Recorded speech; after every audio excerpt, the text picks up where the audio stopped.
Bonjour à tous et bienvenue dans notre guidance thérapeutique du mois. Alors, pour information, je vais passer à une guidance par mois pour plusieurs raisons. La première, et non pas des moindres, c'est que j'ai énormément de monde en ce moment dans le cabinet et donc un petit peu moins de temps pour toutes ces vidéos. Donc, je vais devoir réduire un petit peu. Et puis, autre chose, je pense que si c'est une par mois, ça permet d'avoir le temps aussi de bien imprégner la thérapie et pourquoi pas, si vous le souhaitez, faire les trois guidances que vous avez sous les yeux. Donc comme d'habitude, je vais vous demander de choisir entre trois cadres. Le premier, c'est le cadre orange, le cadre vert ou le cadre blanc. Et je vous dis à tout de suite, groupe 1. Bonjour groupe 1. Alors vous êtes tombé sur la thématique de l'appartenance. L'appartenance, en fait, c'est la sensation d'avoir un impact sur les autres et un besoin psychologique humain. On parle régulièrement des besoins de contact avec les autres, des besoins d'échange, de communication, mais on oublie que l'impact sur l'autre, elle est primordiale. Parce qu'il ne s'agit pas ici d'influencer, encore moins de manipuler. Il s'agit que l'autre nous considère. Parce que cette considération, ou plutôt sans considération et reconnaissance de la part de l'autre, on n'a pas d'appartenance à des groupes, pas de relation, pas de lien. Si ce qu'on dit est fait n'est pas reçu à la longue, on n'existe que physiquement. Mais c'est comme si on était vraiment transparent. Et justement, c'est psychologiquement invivable. C'est pour cette raison en fait qu'on dit souvent qu'il vaut mieux en fait être critiqué ou avoir une réaction négative que de subir l'indifférence. Donc de la même manière, les enfants qui ont été négligés, ils recherchent parfois le conflit parce que c'est la seule façon qu'ils connaissent d'avoir de l'impact sur les autres. Vous pouvez tenter l'expérience avec une personne désagréable de votre entourage, par exemple, en lui manifestant de l'attention. Vous allez voir qu'elle va se calmer très rapidement. Et parce qu'en fait, sentir qu'on a un impact sur la vie, la pensée, les émotions des autres, ça sécurise. Et le problème avec l'impact négatif, c'est que l'apaisement, il est vraiment de courte durée et qu'on n'a pas, on a besoin de recommencer encore et encore pour obtenir en fait un impact suffisant. Les autres nous fuient et on perd notre impact sur eux. Alors parfois la notion d'appartenance, elle se réfère à la possessivité. Et on peut donc avoir envie, dans ce cas-là, ou besoin de posséder des gens, des liens, ou être la possession de quelqu'un. Ça peut révéler des besoins, des désirs ou des manques.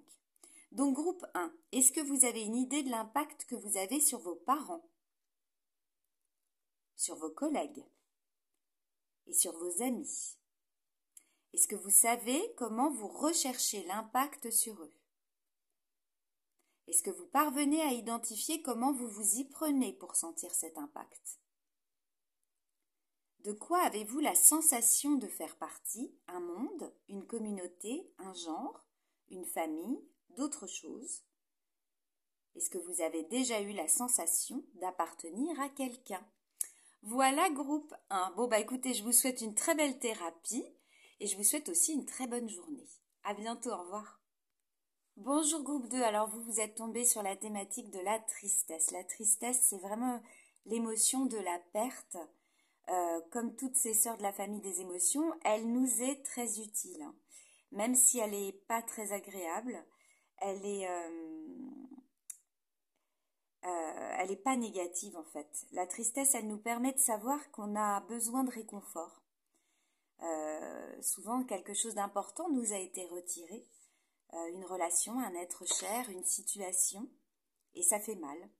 Et la tristesse, ça se soulage avec le temps. Et lorsqu'elle est très intense, on aimerait que le temps passe beaucoup plus vite, très vite, et des fois trop vite, au point qu'on n'y prête plus attention et on ne se donne pas le réconfort nécessaire. On ne se le demande pas. Et la tristesse, elle ne peut pas s'éloigner dans ces cas-là, parce qu'elle peut même, au contraire, s'installer durablement et faire le lit de pathologies plus ou moins graves. La société dans laquelle on se trouve, elle prêche la performance, l'efficacité, il faut que ça aille vite. Et donc, évidemment, elle déteste la tristesse. Parce que la tristesse, ça prend du temps. Et la question, elle devient alors celle de l'importance qu'on accorde à la réparation de nos blessures.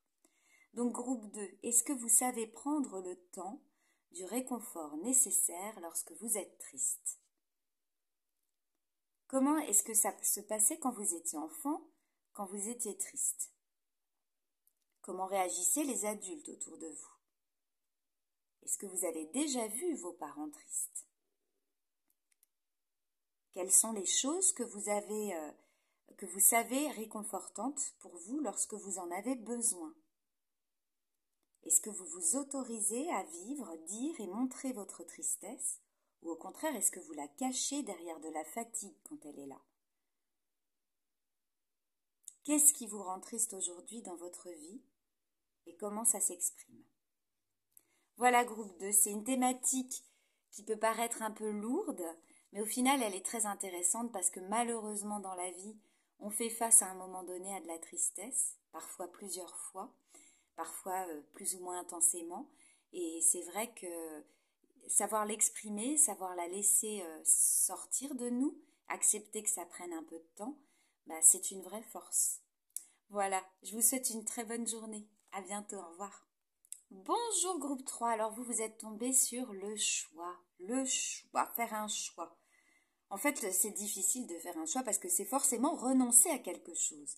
Laisser aller d'autres possibilités, lâcher, et ça peut être très très très très difficile. Et pourtant, le choix, il est essentiel.